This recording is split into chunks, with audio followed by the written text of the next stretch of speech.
talk about the team they surpassed in the AFC because they lost to the Minnesota Vikings in what was one of the craziest regular season games I think of my lifetime. I don't know of any other ones as crazy as that one, but Vikings seemed to be dead, and then Dalvin Cook re-energized them with like an 80-yard run, and they found a way to get back into the game, and they had a chance to go take the lead. Was short on a QB sneak, and the first thing you ever teach anybody is the quarterback center exchange.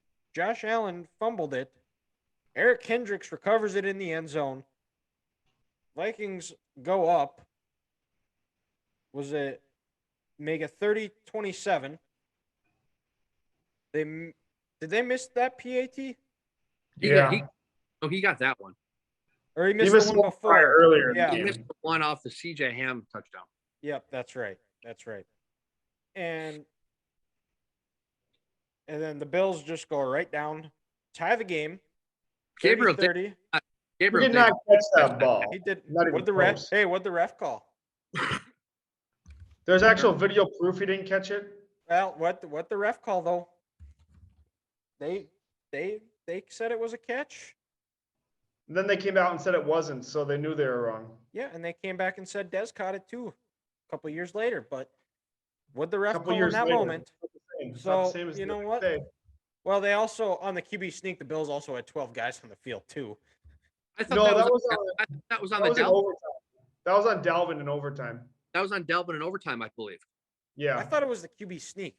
It could have Mm-mm. been both, but it was the Delvin in overtime one for sure. Okay. So maybe it was two then. So could've- literally, the Vikings beat two teams: the Zebras and the Bills. Yeah. Look Had at us to, defeating all these wild animals. That's usually what teams have to do when they play the Chiefs is they got to beat two teams, the Chiefs and the Yeah. refs. But Kirk Cousins, I think we've all put him in the MVP discussion. I think league wide now. I think you have to have him in the MVP discussion after this game. And Justin Jefferson make the most incredible catch, which topped the Odell catch in my mind, with two guys draped on him. Somehow just takes the ball from two Buffalo defenders on a 4th and 18 to extend a drive.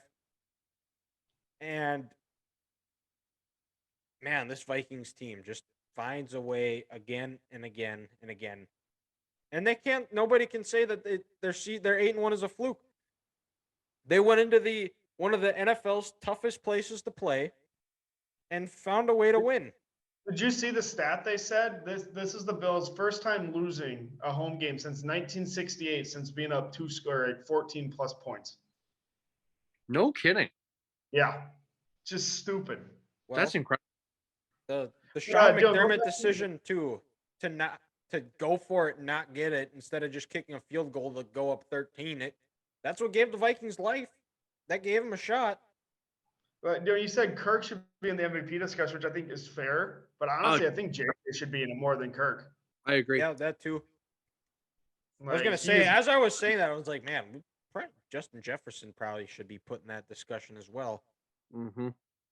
But like I was listening to K-Fan this morning, they had like such like a good like just examples, just like saying basically the Vikings, they just kind of glide, just kind of roll with it first 3 quarters or so, and then they're like, oh yeah, fourth quarter, we have to go win, and then they just hit a gear every single game that no one else can match. Like if they can do that 4 quarters, holy shit. Well, yeah, and I was just before you said that, I was going to say the same thing. I was like, could you imagine if this team played the way they did in the fourth quarter through a whole game? I mean, we saw Oh my god, it'd be insane.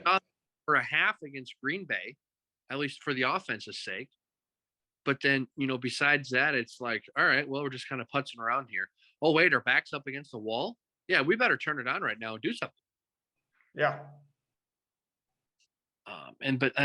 Even just getting Dalvin, going, seeing him bust that 80-yarder yesterday, you wonder if, because then he had some confidence going the rest of that game in the fourth quarter and overtime, and how far and how much aggression he had going for it and how physical he was running. He felt good. So now if you get JJ doing his thing, Hawkinson taking over the middle of the field and then Dalvin, the only team who might be able to stop this offense is this offense.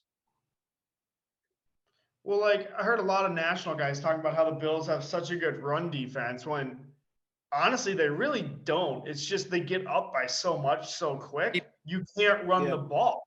Like that's literally what it is, which I guess is still you could say is part of the defense just because how good their offense is. But their run defense is not nearly as good as what people make it seem. I mean, I've seen this Bills team since from 2020 to now, where there's been plenty of teams who have ran all over them. They ran up and down the field on these clowns, but they score so fast and they score in bunches. Where to your point, Ethan, it's like we have to totally abandon the run. Yeah. So those numbers look skewed. Where it's like, hey, maybe they're not good. It's just people don't have the opportunity to. And sure, they're only giving up 74 yards on the ground, but it's because other teams are throwing for 295. Yeah.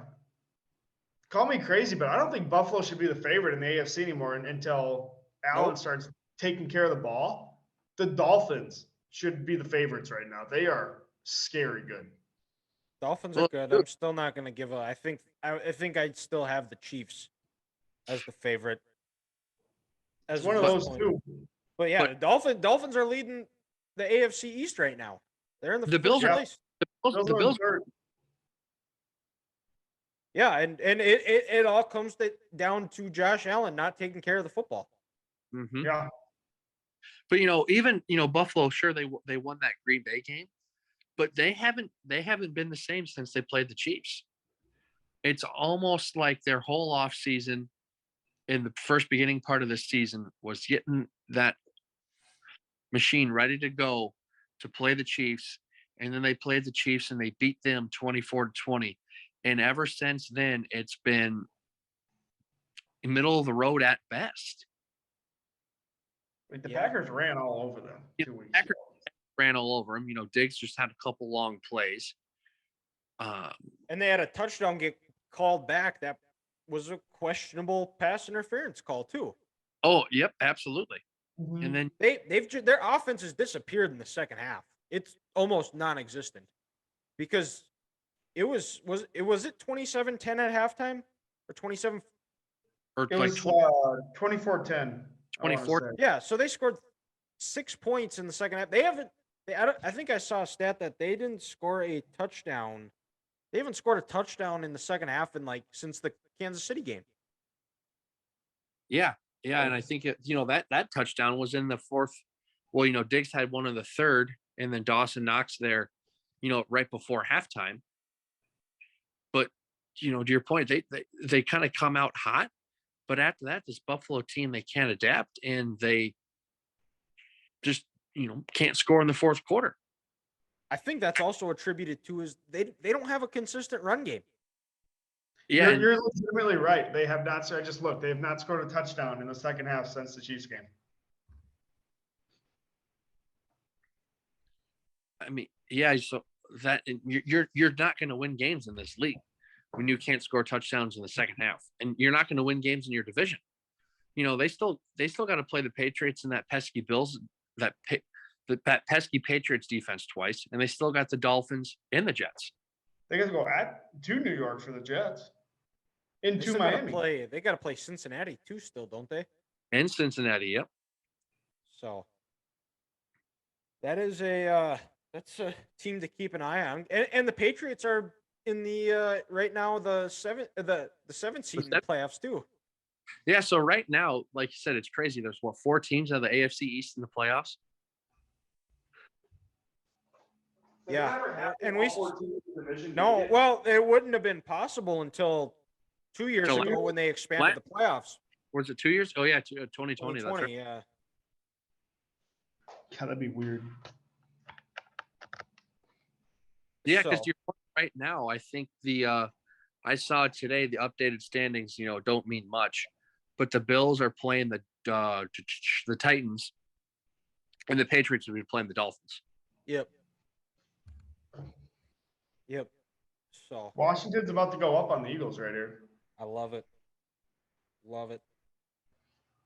Yeah, they've the time of possession for this one is like 20 to 5. Well, I It's mean, the probably only gonna be drive, closer. It's gonna be like they only have one 22 to drive, 5. the Eagles, really. The other one was Well, just off a strip sack. Their Yeah. that first touchdown drive when it's only, 20 yards. Yeah. Oh, that's how they scored so fast? Yeah. Strip Yeah. sack, and then they went in next play.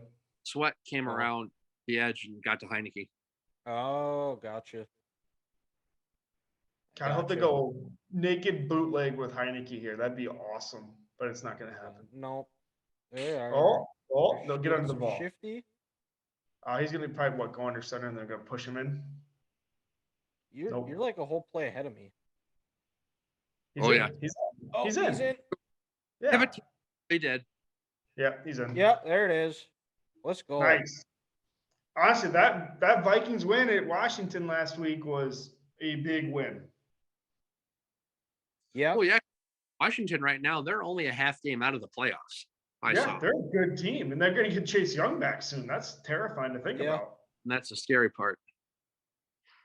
And you got to wonder with Washington here, are they rolling with Heineke the rest of the year? You have I think to. You have to. You just look at the way that team has played since Carson has, since they've gone to him. There's just more juice. There's more energy. There's more excitement.